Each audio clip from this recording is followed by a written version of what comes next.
Hello everyone, welcome to simple English with Parveen. My YouTube channel में आप सबों का बहुत बहुत स्वागत है।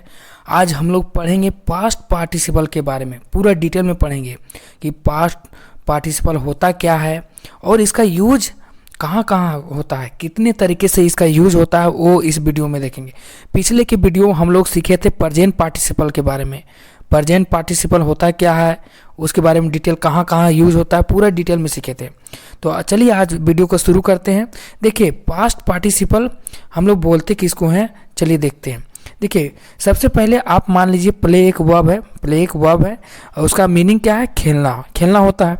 देखिए, प्ले का फर्स्ट फॉर्म होता है यानी बेस फॉर्म प्ले होता है, सेकेंड फॉर्म होता है प्लेड जिसको हम लोग बोलते हैं सिंपल पास्ट फॉर्म, और थर्ड फॉर्म होता है प्लेड, इसी को बोलते हैं पास्ट पार्टिसिपल फॉर्म।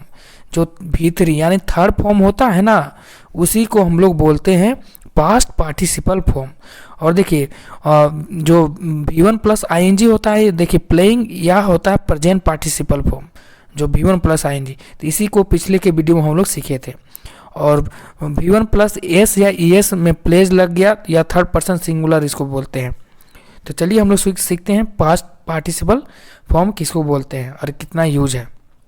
देखिए, फर्स्ट यूज हम लोग देखते हैं एडजेक्टिव की तरह। देखिए, पास्ट पार्टिसिपल का फर्स्ट यूज क्या है, एडजेक्टिव की तरह यूज होता है, यानी V3 का यूज, फर्स्ट यूज एडजेक्टिव की तरह। एडजेक्टिव क्या होता है, जो नाउन या प्रोनाउन की विशेषता बताता है, उसको हम लोग एडजेक्टिव बोलते हैं। एडजेक्टिव की तरह यूज करेंगे। चलिए देखिए, फर्स्ट यूज क्या है, एडजेक्टिव की तरह। आर यू इंटरेस्टेड, देखिए इंटरेस्टेड यहाँ पे V3 है। इंटरेस्टेड क्या है आपका, वर्ब का V3 मतलब तीसरा फॉर्म। फर्स्ट फॉर्म है interest, second form interested, third form interested, यानी यहाँ पे आपका V3 के रूप में प्रयोग किया गया है, जो आपका पास्ट पार्टिसिपल है। आर यू इंटरेस्टेड मतलब क्या आप, आर यू इंटरेस्टेड क्या आप रुचि हैं, इसका मीनिंग होगा क्या आप रुचि हैं। इस तरह से देखिए, इंटरेस्टेड यहाँ पे एडजेक्टिव है, एडजेक्टिव है, यहाँ पे आपका एडजेक्टिव है इंटरेस्टेड। दूसरा एग्जांपल देखते हैं, सी इज टायर्ड, वह थक गई है। सी इज टायर्ड, टायर्ड आपका भीतरी किस तरह बिहेव कर रहा है, एडजेक्टिव की तरह। इसका बिहेवियर क्या है, एडजेक्टिव पे। सी इज टायर्ड, देखिए एडजेक्टिव कैसे, अब देखिए आप लोग एक एग्जांपल देखे होंगे, आई एम गुड। देखिए आई एम गुड, तो यहाँ पे गुड क्या है आपका, एडजेक्टिव। इसी तरह सी इज टायर्ड, देखिए हेल्पिंग वर्ब के बाद आपका एडजेक्टिव आता है, तो यहाँ पे आपका हेल्पिंग वर्ब मैन वर्ब की तरह काम कर रहा है, यहाँ पे भी हेल्पिंग वर्ब मैन वर्ब की तरह। आई एम गुड, मैं अच्छा हूँ। इसी तरह सी इज टायर्ड, मैं थका हूँ, वह थकी है, ऐसा भी हो सकता है। तो यह आपका एडजेक्टिव है। तो इस तरह से एडजेक्टिव का यूज होता है। थर्ड एग्जाम्पल देखते हैं, सी इज मैरिड, वह शादीशुदा है। तो मैरिड आपका यहाँ पे V3 है, उसमें आपका एडजेक्टिव की तरह है। किसके विषय एडजेक्टिव है, सी इज मैरिड। सी क्या है आपका प्रोनाउन, प्रोनाउन का विशेषता कौन बता रहा है, आपका एडजेक्टिव, यानी सी का विशेषता बता रहा है, यानी एडजेक्टिव हुआ। पिछले की वीडियो में क्या देखें, देखिए सी इज ऑल्सो, शायद सी इज ऑल्सो प्रोनाउन था, वह टायर्ड का विशेषता बता रहा है। तो चलिए, ये फर्स्ट यूज हो गया आपका एडजेक्टिव की तरह। अब सेकेंड यूज हम लोग देखते हैं पैसिव वॉइस में। पैसिव वॉइस की तरह हम लोग सेकेंड यूज देखते हैं, पास्ट पार्टिसिपल का प्रयोग किस तरह से करते हैं। तो देखिए, पहले पैसिव वॉइस क्या होता है, सबसे पहले हम लोग सीखते हैं एक्टिव वॉइस क्या होता है। एक्टिव वॉइस जिसमें आपका सब्जेक्ट काम करता है, सब्जेक्ट वर्क करता है, उसको हम लोग एक्टिव वॉइस कहते हैं। और पैसिव वॉइस में जिसमें सब्जेक्ट के द्वारा काम नहीं किया जाता है, सब्जेक्ट इसमें काम नहीं करता है, मतलब उसका कुछ रोल ही नहीं रहता है, इसमें सब्जेक्ट नहीं काम करता है। एग्जाम्पल देखिए, एक्टिव वॉइस किसको बोलते हैं, Puja writes a letter, Puja writes a story. देखिए पूजा राइट्स अ स्टोरी, पूजा एक कहानी लिखती है। देखिए यहाँ पे पूजा क्या है आपका सब्जेक्ट, लिखने का काम कौन कर रहा है, सब्जेक्ट कर रहा है, यानी पूजा कर रहा है। पूजा क्या लिख रही है, कहानी लिख रही है, इसलिए यह एक्टिव वॉइस है। और दूसरा पैसिव वॉइस में क्या हम बोले हैं, जो सब्जेक्ट इसमें काम नहीं करता है। तो देखिए, a story was written by Puja. देखिए एक स्टोरी लिखा गया है, एक स्टोरी लिखा गया है, और किसके द्वारा, पूजा के द्वारा। यहाँ पे स्टोरी आपका फोकस रहता है, देखिए स्टोरी पे फोकस है, वहाँ पे पूजा पे फोकस था। यहाँ के आप लोग इसको बाय पूजा को रिमूव कर सकते हैं।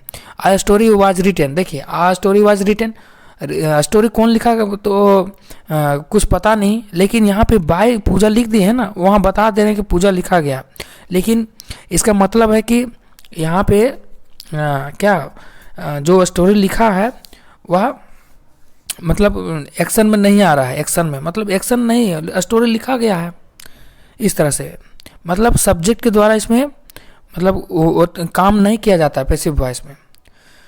चलिए अब दूसरा एग्जांपल देखते हैं। देखिए अब देखिए V3 पैसिव वॉइस में किस तरह से यूज होता है वो देखते हैं। आ स्टोरी वाज रिटेन बाय पूजा, एक कहानी पूजा द्वारा लिखी गई थी, बाय ई ऑप्शनल है, ऑप्शनल। आ स्टोरी मतलब इसमें ऑब्जेक्ट पे ज़्यादा जोर दिया जाता है पैसिव वॉइस में, इसमें सब्जेक्ट का कोई ज़्यादा जोर नहीं रहता, सब्जेक्ट इसमें काम ज़्यादा नहीं करता है, इसमें ऑब्जेक्ट काम करता है, समझे। देखिए दूसरा example, my phone is stolen, देखिए इसमें उसका फ़ोन चोरी हो गया, लेकिन कौन चुराया है या पता नहीं चल रहा है, यानी सब्जेक्ट इसमें मिसिंग है, तो सब्जेक्ट का रोल नहीं, इसीलिए पैसिव वॉइस। तो स्टोलन यहाँ पे आपका V3 है, यानी आपका पास्ट पार्टिसिपल है। तो पैसिव वॉइस क्या होता है, जिसमें सब्जेक्ट का रोल नहीं होता है। माय फ़ोन इज़ स्टोलन, मेरा फ़ोन चोरी हो गया है, तो इस तरह से यूज होगा। यहाँ पे स्टोलन आपका पास्ट पार्टिसिपल है। थर्ड एग्जांपल देखते हैं, Hindi is spoken all over India, यहाँ पे स्पोकन आपका V3 है जो पास्ट पार्टिसिपल है, और हिंदी पूरे भारत में बोली जाती है। यहाँ पे सब मतलब यहाँ पे कोई सब्जेक्ट काम नहीं कर रहा है, यहाँ पे बताया जा रहा है कि हिंदी पूरे भारत में बोली जाती है, समझें। तो इस तरह से हम लोग पैसिव वॉइस में यूज करेंगे पास्ट पार्टिसिपल को, यानी V3 को। चलिए तीसरा एग्जांपल हम लोग देखते हैं परफेक्ट टेंस में। परफेक्ट टेंस में हम लोग यूज करेंगे, परफेक्ट टेंस तीनों का हो जाएगा आपका, प्रेजेंट, पास्ट और फ्यूचर, तीनों में आपका यूज होगा परफेक्ट टेंस में। तो देखिए परफेक्ट टेंस में क्या कहाँ यूज होगा, आपको प्रेजेंट में दिखता है और पास्ट में दिखता है, यानी present perfect tense, past perfect tense, future perfect tense में आपको V3 हमेशा आपको दिखते हुए नजर आ जाएगा। देखिए we have written a letter, देखिए यह प्रेजेंट परफेक्ट टेंस है ना, present perfect tense, we have written a letter, हमने एक पत्र लिखा, तो रिटेन आपका V3 है, और यह पास्ट पार्टिसिपल की तरह प्रयोग हो रहा है, समझे। तो यह प्रेजेंट रूप है। अब देखिए पूजा हैज जस्ट अराइव्ड हेयर, पूजा अभी भी यहाँ पहुँच चुकी है, यहाँ पे अराइव्ड आपका V3 है, V3 जो पास्ट पार्टिसिपल है। इसको हम लोग पास्ट में किस तरह से बना सकते हैं, पास्ट में ये हाइड है, वहाँ पे हाइड कर दीजिए, क्या उसमें हाइड कर दीजिए, तो यह पास्ट में बदल जाएगा, पूजा हैड जस्ट अराइव्ड हियर, तो यह पास्ट में बदल जाएगा। तो इस तरह से भी यूज हो सकता है।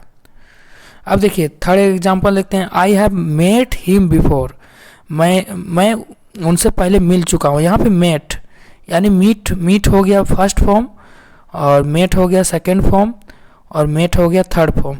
तो यहाँ पे थर्ड फॉर्म आपका पास्ट पार्टिसिपल है। और इस तरह भी आप फ्यूचर में भी लिख सकते हैं, फ्यूचर में जब फ्यूचर परफेक्ट में विल हैव का यूज होता है, तो इस तरह से भी आप लोग लिख सकते हैं, I will have met him before, मैं उससे पहले भी मिल चुकी होंगी। इस तरह से फ्यूचर में भी इसका यूज कर सकते हैं इस तरह से। तो आज के लिए बस इतना ही दोस्तों। हम लोग क्या सीखे, पास्ट पार्टिसिपल का यूज किस तरह से होगा, पास्ट पार्टिसिपल का यूज किस तरह से होगा।